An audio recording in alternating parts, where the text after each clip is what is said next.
Okay, mates. My name is Maciel Barraza, and tonight I'm with my partner, Erica Monares. Say hi, Erica. Hi.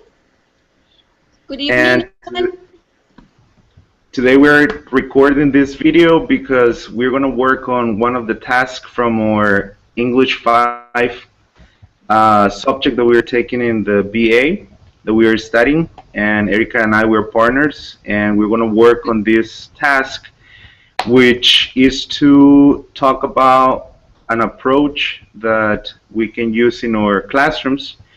And what are we going to talk about today, Erica? Can you tell us? Sure.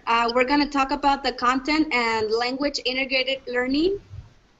We're going to talk about the advantages, disadvantages, or the positive and the negative things that this method could have during an English class. Exactly. And first of all, we need to understand what is content and language integrated learning. And this approach was started in the year of 1994 by David Marsh and Annie. These two researchers were the ones in charge of establishing this new approach to teach languages to people that were learning a second language. And the difference between this approach and the traditional approach was that the content and language integrated language learning, it's an approach in which students learn the language by studying different subjects other than just the language that they're trying to acquire. For example, they can learn about history, they can learn about biology, ecology, or pretty much any other subject in the language they are trying to learn. And sure. What do you think about this approach, Erica? I think this is this approach is good to use in class rather than just enforced learning.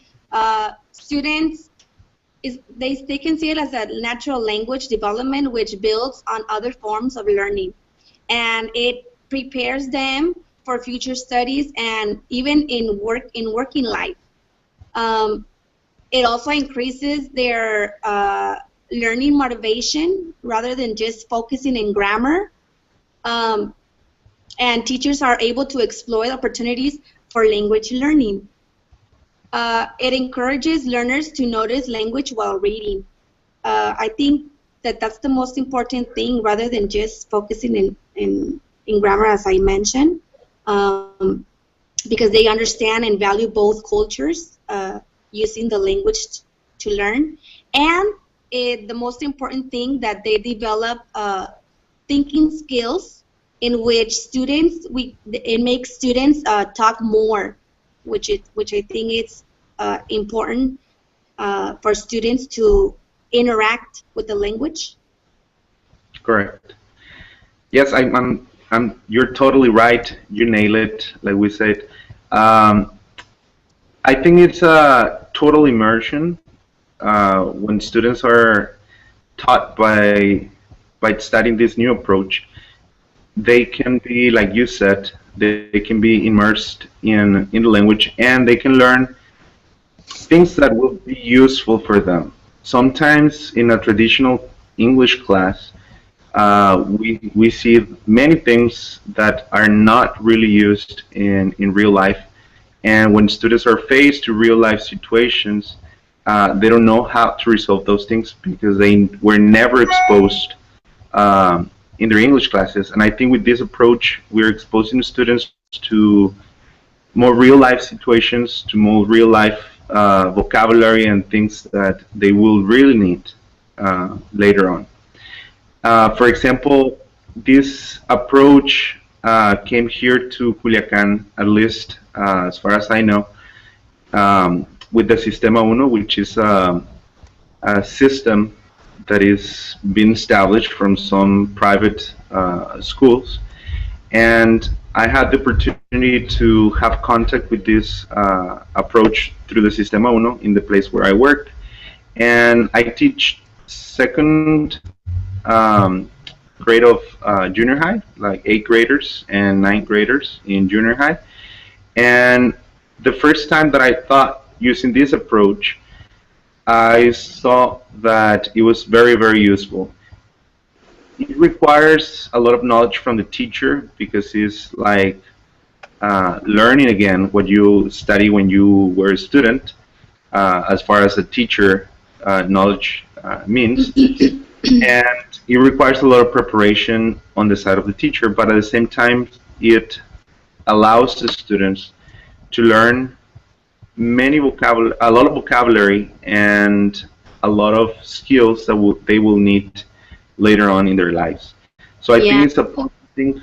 I don't know what you think. Yeah, I totally agree. And language is approached lexically rather than just grammatically, right? Exactly. Yeah. And teachers must prepare a good lesson in order with vocabulary. Go over vocabulary is very important. Mm-hmm. In order for students to identify with the subject, with the different subjects given, mm-hmm. using this approach. Exactly. It gives the students the opportunity to use the language now in the moment as they are acquiring that knowledge, instead of learning the vocabulary or learning the grammar to be used later on. That is normally what we teach in a traditional classroom. We teach them verbs and we teach them vocabulary that they're not going to use right now.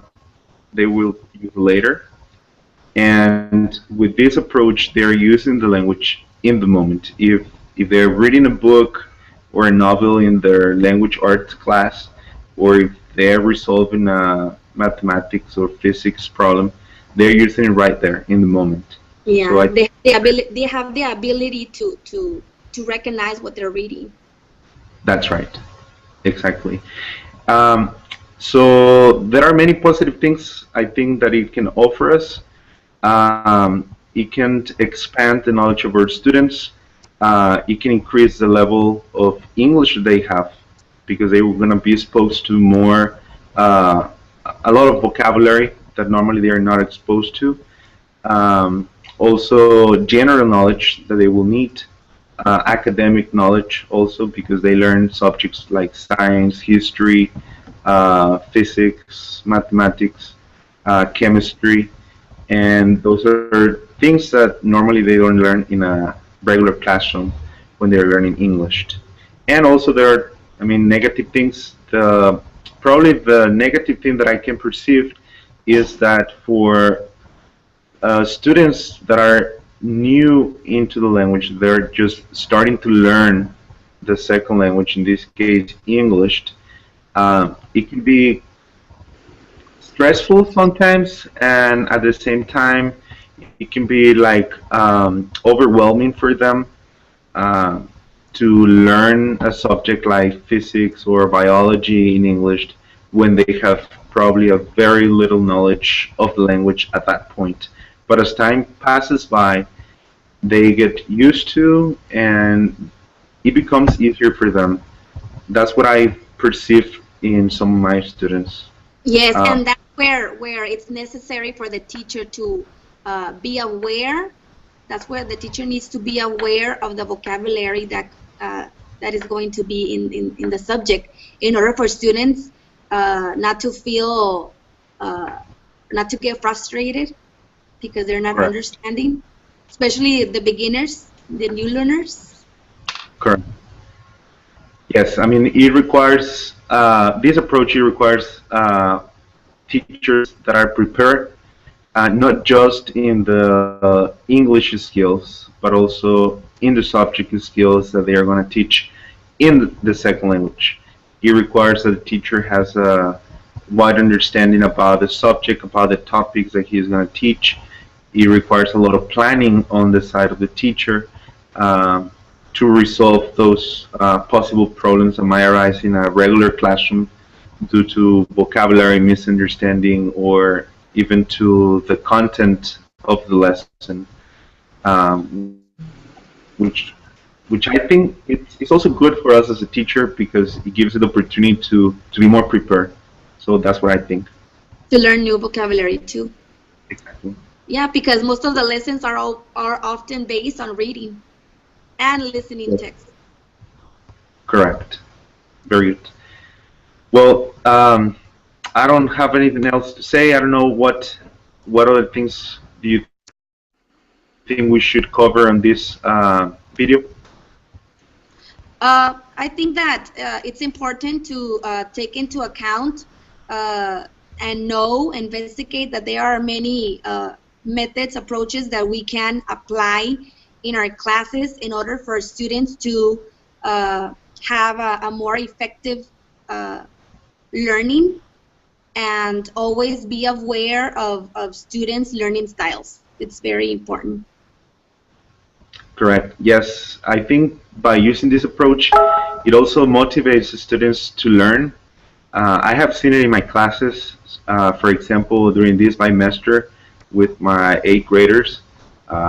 In the first semester, we started a project in which they had to calculate the speed, the time, and the distance of moving objects. And to do that, in the class, we made an experiment in which they brought their bicycles, and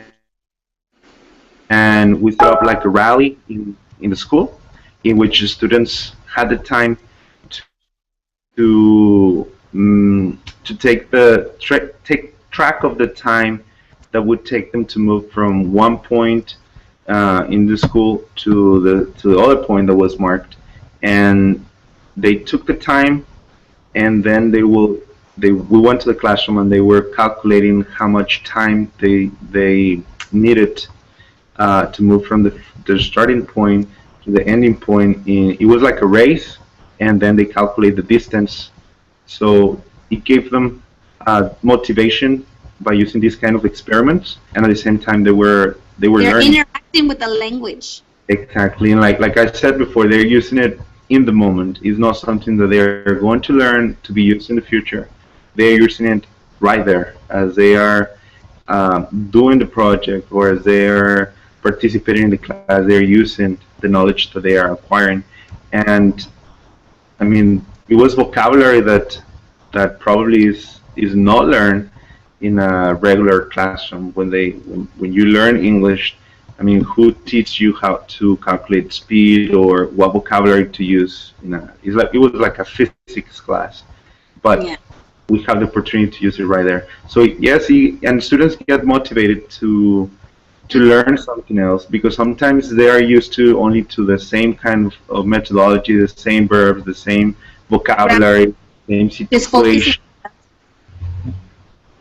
and sometimes they get bored by the same stuff, and this gives them something new and encourages them, right?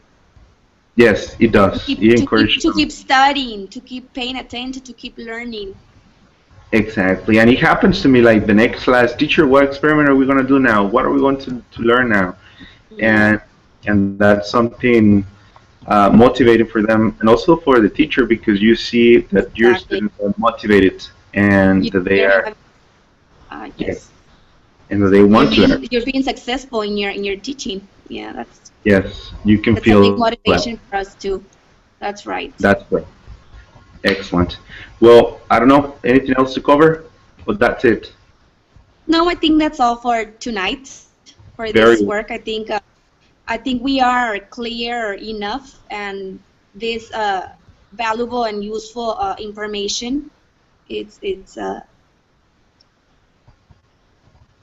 Well, I hope that whoever sees this video will have a little idea of what we meant by using the content and language integrated learning, and maybe they will be motivated to try it in their classrooms. I think it will be something new that will bring their classrooms alive by putting a new approach and new content for their students.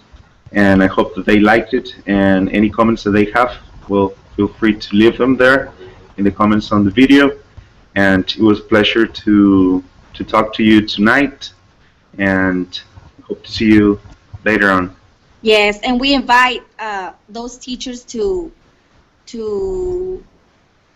practice these methods because they really work. Correct. They do work. All right. Well, that's it. See you guys. Bye. Bye bye.